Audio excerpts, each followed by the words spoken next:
No niin, hyvät ystävät. Ja etenkin toivoisin, että joku satunnainen Google Earth-harhailijakin tämän videon pätkäni tässä katselisi. Tämä video on tuotettu SketchUp, siis Google SketchUp-ohjelmistolla. Ja tämä tehtävä tuli eteeni tuossa syksyllä 2007, kun olin jokin aika sitten hommannut tämän ohjelmiston ja rupesin käyttämään sitä ammattimaisesti. Tämä ohjelma venyy hyvin monenmoiseen ja mä olen käyttänyt sitä muun muassa sisustussuunnittelijana. Olen tehnyt sillä puusepän kuvia ja laskentakuvia ja näin poispäin. Tämän ohjelmiston toi arvokkain ominaisuus on minusta siinä, että tämä on erittäin tehokas, efektiivinen visualisointi- ja havainnollistamisohjelma. Näistä piirteistä innostuneena ja mielikuvitukseni laukatessa sellaisissa asioissa, että tähän voi käyttää mihin vain, olin keksinyt muun muassa sellaisen mahdollisuuden, että laskettelukeskuksille voisi ehkä tarjota niiden mallintamista ja 3D-markkinointimateriaalin tuottamista tällä ohjelmistolla. Mulla olikin sitten siinä jo yksi potentiaalinen asiakas ja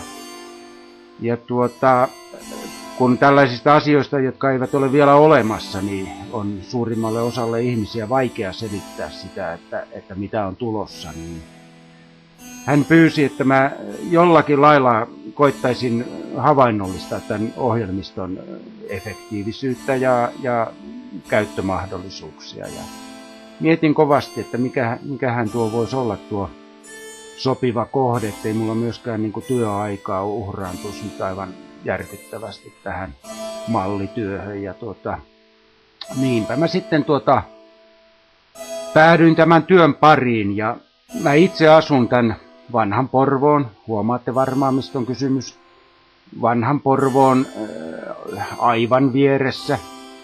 Ja mä siitä sitten marssin Porvoo Toursin, eli paikallisen turisti-infon toimistoon ja kävin hakemassa tämän lähdemateriaalin tätä mallia varten. No joo, tämän lähdemateriaalin sieltä sitten olin noutanut ja ryhdyin toimeen.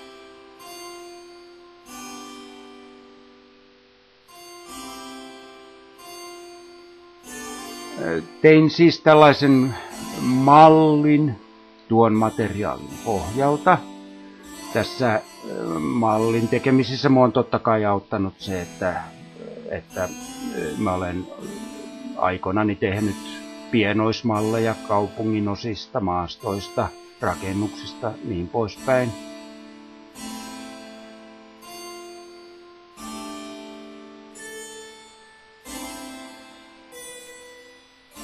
Sitten tietysti varalla mulla oli sekin, että jos nyt joku isompi hämminki tulee, niin voihan mä käydä katsomassa, kuinka ne asiat siellä paikalla ovat.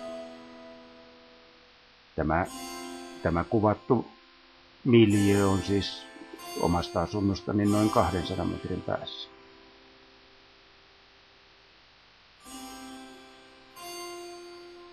Tämä työ sopi minulle ja sitten myös tavoitteleminen asioille mainiosti sillä lailla, että valikoin sitten tällaisen työn, missä myös oli helppo osoittaa, että miten tällaisten videoiden tai 3D-materiaalin tuottamisessa on paljolti myös kysymys siitä, että samanlaisista asioista kuin lavastamisessa.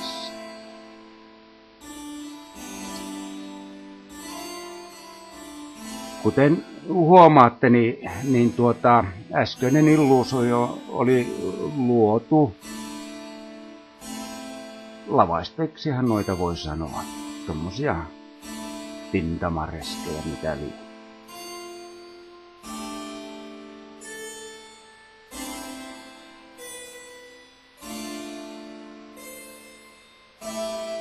Noiden rakennuksien malleistakaan ei ole tarvinnut tietenkään tehdä muuta kuin näkyvät osat. Äskeisessä illuusiossa näkyvät osat.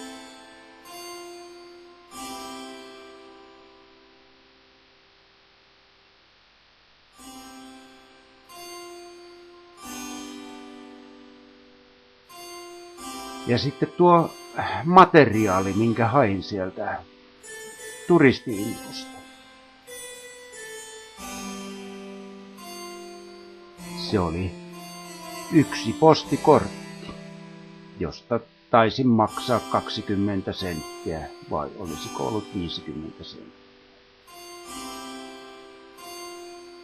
Tämä yksi ainoa postikortti on ollut siis ainoa lähdemateriaali tuon mallin ja tuon videon tekemisessä.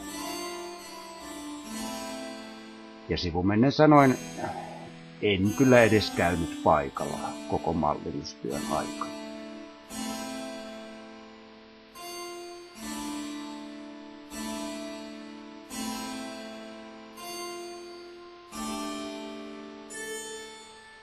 Miellyttävää ja hauskaa kaikkien kiinnostuneiden kannalta on etenkin se, että Google jakaa tätä ohjelmistoa verkossa ilmaiseksi. Ohjelma oli siis Google SketchUp. Suosittelen kaikille, joita asia vähääkään kiinnostaa. Kiitoksia ajankäytöstänne. Hei!